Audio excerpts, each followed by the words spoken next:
I'm Abby. And I'm Liz. And together we're going to tell you about our keyword, Representation. In particular, we're going to discuss how fans of media create the identity of characters. Many characters in books, movies, or video games do not have their gender or sexual identity explicitly mentioned, and they lack a background or history that suggests any particular identity.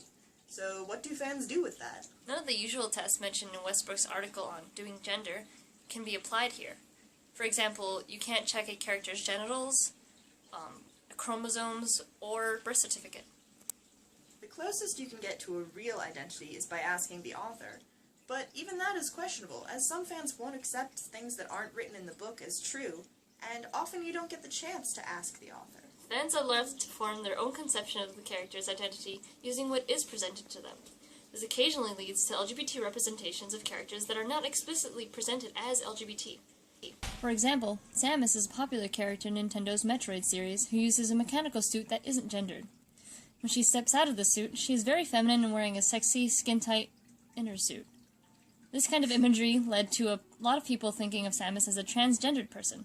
Her coming out of the suit is relatable to being inside of a shell, not having an identity until you come out and choose to reveal one. Most notably, she is a fully developed character, and her gender and sexual identity is never discussed. She's a badass woman who might just happen to be transgendered, and for people who are looking to be represented in that way, she is pretty ideal. In contrast, some characters' identity is almost completely based on their gender or sexuality.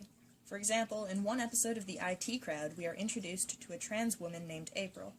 Within minutes of meeting her, she self-identifies as trans, and throughout the episode displays manly behaviors for comic effect, such as engaging in a fistfight, enjoying beer, sex, and football. The only reason her character exists is to be stereotypically trans. Her real gender is used as a joke, because a main character misheard her, and the humor lies in the fact that he can't tell she's trans. This kind of representation is obviously problematic. It's non-realistic, played for comic effect, and the character's gender identity is used as an excuse to not develop her in her own right. It can lead to public association between a specific gender or sexual identity with a specific set of exaggerated or unrealistic traits, which can be harmful to LGBT people. That isn't to say that characters should never be explicitly defined as queer, but rather that their gender or sexual identity should be just one of many traits that form a complete person. Overall, it's important to have LGBT characters that aren't just tropes, so that queer people can also see representations of themselves in the media.